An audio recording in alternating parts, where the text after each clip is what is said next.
थोडीशी कोथिंबीर घालायची आहे। आपली ही उंबराच्या कच्च्या फळाची भाजी तयार आहे। औदुंबराच्या कच्च्या फळाची दोड्याची भाजी आपली खूप छान प्रकारे हे बघा तयार आहे। अशी दिसते भाजी, खूप सुंदर लागते। करून बघा तुम्ही। तुम्हाला ही माझी छान साधी सोपी रेसिपी कशी वाटली ती मला कमेंटद्वारे कळवा। नमस्कार लाडक्या माझ्या मैत्रिणींनो, शिल्पासोबत स्वादिष्ट चविष्ट आणि बरंच काही मध्ये स्वागत आहे। तर बघा आज आपल्याकडे हे औदुंबराची कच्ची फळं आहेत। या औदुंबराच्या कच्च्या फळाची भाजी खूप सुंदर होती आणि आरोग्यासाठी खूप छान आहे। डोळ्यांसाठी खूप उपयोग आहे या भाजीचा, या कच्च्या दोड्यांचा। याला दोड्या म्हणतात। औदुंबराची कच्ची फळं, उंबराची कच्ची फळं असं म्हणतात।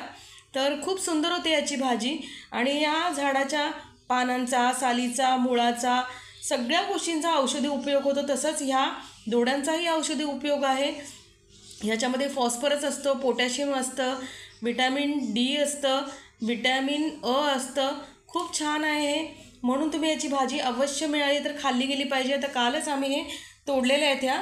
तर बघा अशी गुच्छांच्या स्वरूपात असतं हे, आपल्याला तोडून घ्यायचं आहे। हे सगळं गुच्छातून हे एक एक वेगळे करून घ्यायचे आहेत आणि उकडून घ्यायचे आहे आणि मग याची भाजी बनवायची। खूप छान भाजी होती याची।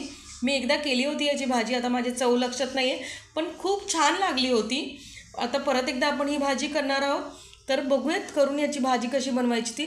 तुम्ही करून बघा याची भाजी आणि मला सांगा कशी होते। आणि कशीही लागली तरी आरोग्यासाठी हितकारक आहे, म्हणून वर्षातून एकदा तरी तुम्ही खाल्ली गेली पाहिजे। तापावरती उपयुक्त आहे, अतिसारावर उपयुक्त आहे, गालगुंडावर उपयुक्त आहे, बरेचसे याचे उपयोग आहेत, म्हणून ही भाजी खाल्ली गेली पाहिजे। चला तर मग पाहूयात ही भाजी कशी बनवायची ते। अशा प्रकारे आपण देठ तोडून घ्यायचे।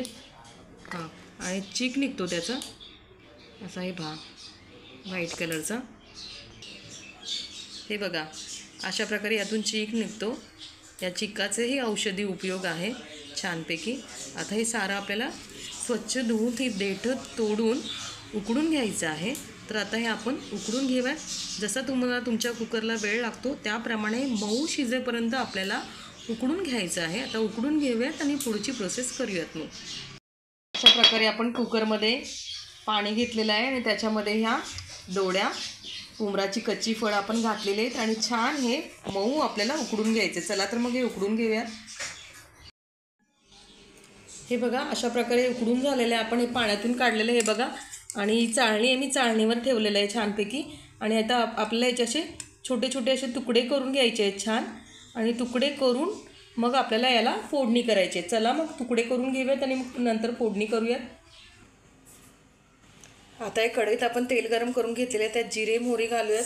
छान जिरे मोहरी घातले, ते तडतडले की हिंग घालूयात।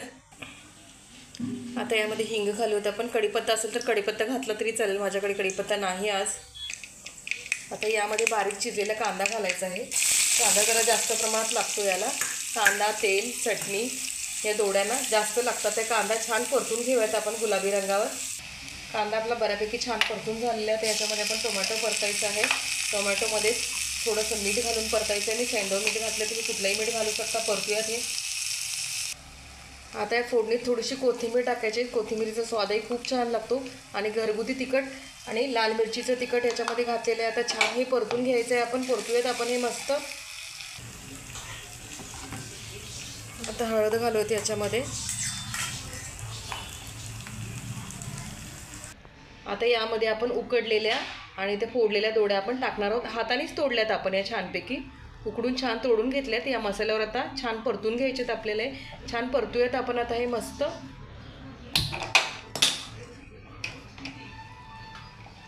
ह्याला कांदा, तेल, तिखट जास्त प्रमाणात लागतं। छान आता हे परतूयात आपण आणि झाकण ठेवून एक वाफ काढूया, मग आपली ही भाजी तयार। आता हे उघडून पाहूयात। हे बघा अशा प्रकारे भाजी आपली दिसत आहे। आता यावर आपण सुकं खोबरं, धणे, जिरे आणि लसूण हे थोडं वाटलं होतं, आणि 1-2 हिरवी मिरची त्याचं वाटण टाकून हे आपण एकत्र मिक्स करून घेणार आहे। आणि याच्यामध्ये छानपैकी आपण अजून वरून थोडीशी कोथिंबीर घालायची आहे। आपली ही उंबराच्या कच्च्या फळाची भाजी तयार आहे। औदुंबराच्या कच्च्या फळाची दोड्याची भाजी आपली खूप छान प्रकारे हे बघा तयार आहे। अशी दिसते भाजी, खूप सुंदर लागते। करून बघा तुम्ही। तुम्हाला ही माझी छान साधी सोपी रेसिपी कशी वाटली ती मला कमेंटद्वारे कळवा. अशीच एक छान साधी सोपी रेसिपी घेऊन परत एकदा भेटूयात. तोपर्यंत धन्यवाद. Bye bye. Good day. Take care. See you soon.